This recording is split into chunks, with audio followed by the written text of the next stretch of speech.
Merci d'être avec nous pour le 18h30 à la une ce soir.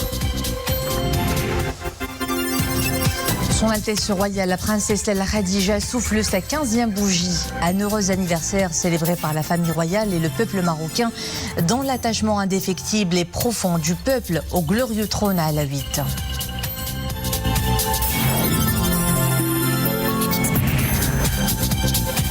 Guerre en Ukraine, le Maroc met les bouchées doubles pour mener à bien le rapatriement de nos compatriotes qui fuient les combats. Des étudiants pour la plupart, certains ont rallié les pays limitrophes, d'autres ont réussi à retourner au pays.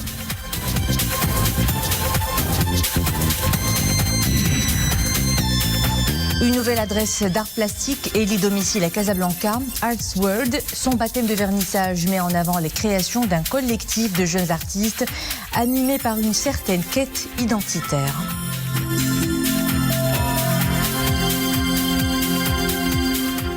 À la une donc, la famille royale et le peuple marocain célèbrent ce lundi 28 février le 15e anniversaire de son Altesse royale la princesse Lalla Khadija.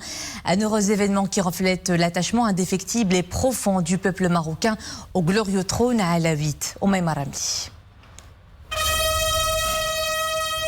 En ce jour béni du 28 février 2007, son Altesse royale la princesse Lalla Khadija est venue au monde. À l'annonce de cette merveilleuse nouvelle, les manifestations de joie et de réjouissance en fusaient de partout. Les Marocains ont exprimé sous diverses formes les marques de bonheur et de communion avec la famille royale.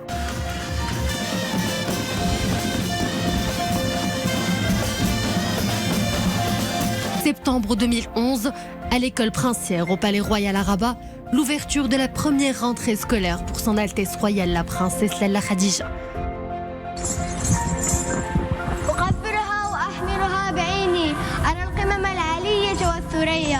Le 17 septembre 2018 au Palais Royal à Rabat, Sa Majesté le roi Mohammed VI, accompagné de son Altesse royale le prince héritier Moulay Hassan et de son Altesse royale la princesse Lalla Khadija, préside la cérémonie de présentation du bilan d'étape et du programme exécutif dans le domaine du soutien à la scolarité et de la mise en œuvre de la réforme de l'éducation et de la formation. Il en est de même le 30 mars 2019 lors de la visite au Maroc de sa sainteté, le pape François. Et enfin, le 13 décembre 2019, son Altesse royale la princesse Lalla Khadija préside la cérémonie d'inauguration du vivarium du Jardin zoologique national de Rabat. Nos ressortissants établis en Ukraine fuient les combats. Des cellules de crise et d'accompagnement sont mises en place sur les postes frontaliers avec l'Ukraine. Selon le ministère des Affaires étrangères, de la coopération africaine et des Marocains résidant à l'étranger, 1534 Marocains ont quitté ce pays en guerre via les postes frontières avec la Pologne, la Roumanie, la Slovaquie et la Hongrie. Un nombre appelé à évoluer et il serait des centaines à avoir déjà regagné la patrie. Le point de la situation avec Mariam Messi. Des bagages faits à la hâte, l'exode se poursuit à pied ou en voiture vers les frontières ukrainiennes. Au cœur de la ville de Zaoni, dans l'extrême nord-est de la Hongrie, les services de l'ambassade du Maroc se mobilisent pour apporter assistance à nos concitoyens expatriés.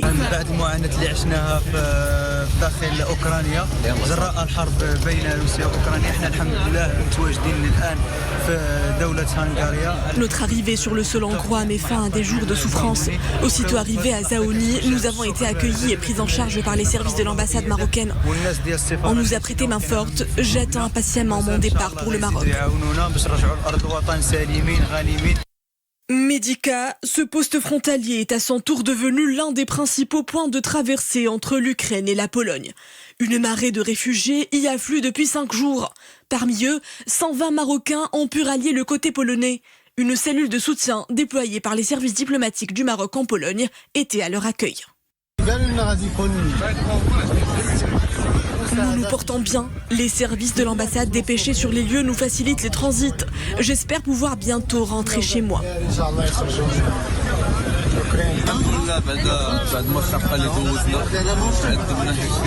Mon studio est complètement dévasté par les bombardements. Heureusement, j'ai pu m'en tirer sain et sauf. Ici, on est à l'abri.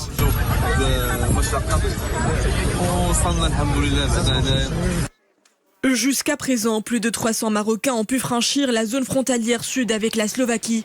Dès leur arrivée à Ujurud, les expatriés marocains sont orientés vers des bus déployés par l'ambassade du Maroc en Slovaquie, destination Budapest, où ils pourront emprunter les vols vers Casablanca. السفارة المغربية استقبلت أكثر من 4000 مكالمة هاتفية وتم إحداث مجموعة اتصال عن طريق تطبيق واتساب. Le personnel de l'ambassade a accueilli plus de 4000 appels téléphoniques depuis le déclenchement du conflit jeudi dernier. Un groupe WhatsApp a été créé pour mettre les ressortissants marocains au courant de toutes les nouveautés. À leur tour, les autorités slovaques leur faciliteront le transit vers Bratislava ou Budapest. Des bus sont affrétés pour leur assurer le trajet. L'ambassade a également fait des réservations d'hôtels où pourront crècher les ressortissants marocains dans l'attente de réserver leur billet d'avion pour le Maroc.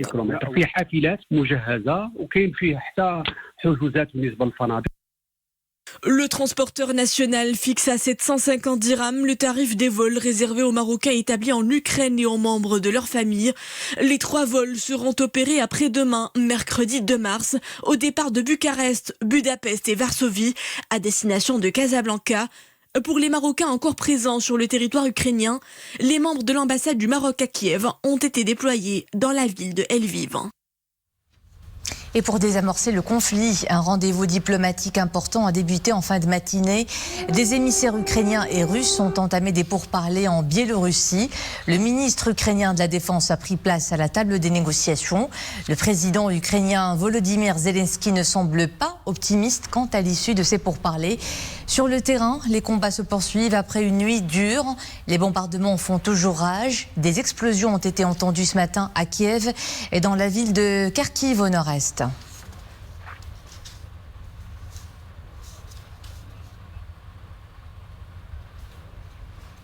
La commission centrale de recensement relative aux services militaires a tenu aujourd'hui une réunion consacrée à l'établissement du nom des jeunes qui feront partie de la prochaine promotion des appelés au service militaire.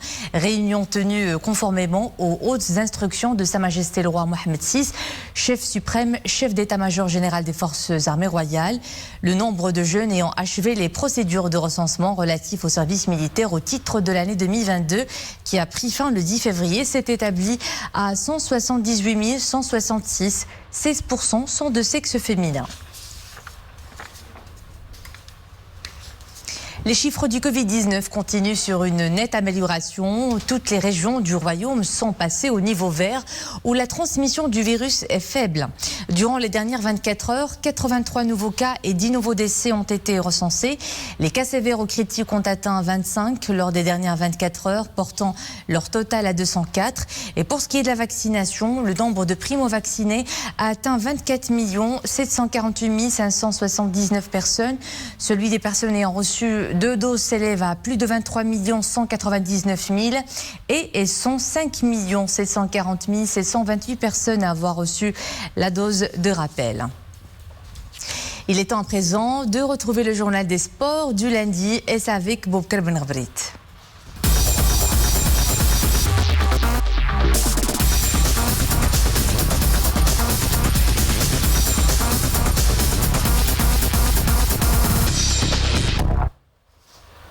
Bonsoir Boubkar et ravi de vous retrouver dans ce nouveau rendez-vous 100% sport, marqué d'abord par la 19e journée de la Botola Pro et des belles victoires en compétition africaine du Wydad Casablancais et de la Renaissance de Berkane. Bonsoir Imen, effectivement, l'actualité sportive du week-end a été dominée par la Ligue des champions d'Afrique où le WAC n'a fait qu'une bouchée du club égyptien de Zamalek, mais également marquée par la nette victoire de la Renaissance sportive de Berkane sur Simba de Tanzanie pour le compte de la 3e journée du groupe D de la Coupe de la CAF. A signalé également Imen, bien sûr, le grand retour du public sur les gradins des stades. Et on commence par la belle victoire des Rouges et Blancs. Le WAC de Casablanca s'est imposé à domicile face à l'équipe égyptienne du Zamalek, 3-1. C'était samedi soir au complexe sportif Mohamed V de Casablanca pour le compte de la 3e journée groupe D de la Ligue des champions d'Afrique de football. Les Égyptiens du Zamalek ont surpris les hommes de Walid Regragui par un but dès la 3e minute par le biais de Ahmed Seyd Zizou. Ce but a d'ailleurs poussé les Wydadis à sortir de leur réserve pour mener des attaques plus audacieuses qui ont donné leurs fruits à la 27e minute grâce à une réalisation de Zouhair El Moutarji. 37e minute, grâce au but de Amin Farhan, le WAC creuse l'écart 2-1.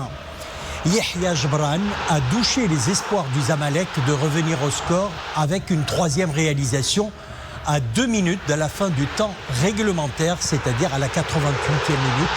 À la faveur de cette victoire, le WAC de Casablanca occupe la deuxième place avec 6 points devant son adversaire du jour, le Zamalek, 2 points, et le Sadraga Esperanza, 1 point.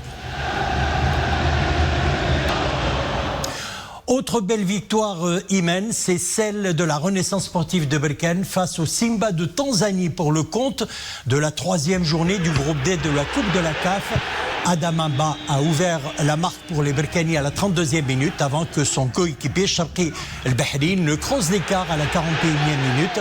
Après cette victoire, la Renaissance sportive de Berkane occupe la première place du groupe avec 6 points, suivi de la Gendarmerie nationale du Niger 4 points, Simba Tanzanie 4 points, tandis que l'ASEC Mimosa est dernier avec 3 points.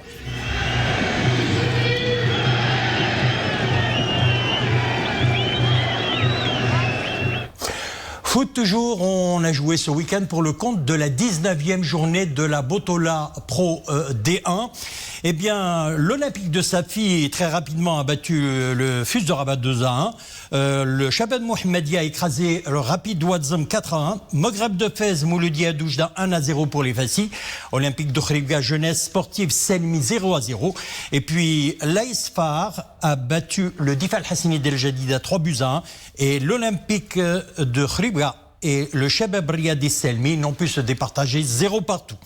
Et pour ce qui est du programme de mardi 1er mars, nous allons voir sur l'écran, à 18h15 mardi, Youssoufia Barchid sera opposé au WAC de Casablanca. À 20h30, le Raja de Casablanca, Ittihad de Tanger. Et puis mercredi 2 mars, eh bien, à 20h, le Hassani d'Agadir reçoit la Renaissance sportive de Berkane. Direction à présent Dakhla et la 8e édition du Raid Sahraouia, dont le coup d'envoi officiel a été donné hier, organisé sous le patronage de Sa Majesté le Roi Mohamed VI. Le Raid voit la participation de 90 concurrents de tous bords. Placée sous le signe de la paix et la solidarité dans le monde, la course se combine tout au long des 6 jours, trail de nuit, VTT, run and bike, course d'orientation canoë, épreuve surprise. Au-delà du challenge sportif, les raideuses sont réunies autour d'un même objectif, Imen, soutenir l'esprit solidaire de Sahraouia tout en appréciant à sa juste valeur le pittoresque écrin naturel proposé par la perle du sud marocain. L'équipe Warrior de l'Ayoun s'est démarquée lors de la première épreuve du raid solitaire féminin Sahraouia. Le binôme composé de Mariam Saoudi et Mariam El-Kherbouchi est arrivé en première position de cette première partie des épreuves. Et puis à l'international, retenons Imen en Angleterre, en Coupe de la Ligue, le match fou disputé entre Liverpool et Chelsea. Malgré le très grand spectacle, le beau spectacle, les occasions multiples de part et d'autre, eh bien l'épilogue a été des plus cruels, surtout pour le gardien de Chelsea, Kepa, rentré spécialement pour les tirs au but à la place d'Edouard Mendy et qui a précipité donc la défaite de son club en ratant la 22e tentative de la séance. Liverpool remporte son premier trophée de la saison et sa première coupe de la Ligue avec Klopp. Merci Boubken. On vous retrouve vendredi prochain pour le programme du week-end. Pour le programme du week-end. Excellente soirée. Merci Boubken. Du sport, on enchaîne avec de l'art et cette nouvelle adresse d'art à Casablanca. Arts World est une galerie innovante et contemporaine qui met au devant de la scène les jeunes talents des arts plastiques et des arts visuels. D'ailleurs, la toute première exposition qu'abrite la galerie fait la promotion de jeunes artistes en quête identitaire. On en saura plus dans ce sujet de Achor Ben Msaoud, Driss Beddo et Dominique Orlando. Organiser le vernissage d'une exposition le dimanche, comme c'était le cas hier à Casablanca en début d'après-midi, c'est tellement rare qu'on était très curieux d'en savoir davantage. Alors, Arts World Gallery est une galerie qui a été fondée par des passionnés d'art, dont l'objectif est d'avoir en fait une action mécène envers les jeunes artistes et d'être en fait un réel incubateur d'art sous toutes ses formes. Parmi les nombreux artistes qui composent ce collectif, on peut citer Mademoiselle Amal Sherif et son imaginaire Amazir, librement reconstitué. أنا أمازيغية من الأطلس المتوسط والكبير أي بوكماز كنحاول أن Je dessine et je peins tout ce qui me reste comme souvenir d'enfance, les tatouages, le henné, les tenues traditionnelles, les coiffures des femmes qu'elles tressent de façon incroyable. Pour moi, il s'agit d'histoire et de patrimoine. لأن عنده واحد التاريخ عريق. Au chevet de tous ces jeunes artistes, et comme pourrait l'être leur parrain ou leur tuteur, il y a M. Sahbi Chtiwi, émérite sculpteur venu de Tunisie, pour qui le Grand Casablanca, où il réside depuis tant d'années, n'a plus aucun secret véritable. Moi, j'invente rien. Je représente ma société profonde. Darb Sultan, Darb Shurfa, Hay Mohammadi, Ma'arif, Dina Qdima, Mallah.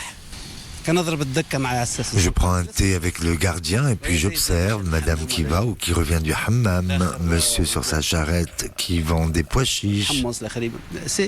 فهمتي كناخذ les sujets من la société. Et puis les problèmes aussi, comme le corona, comme ce qui tracasse l'humanité actuellement.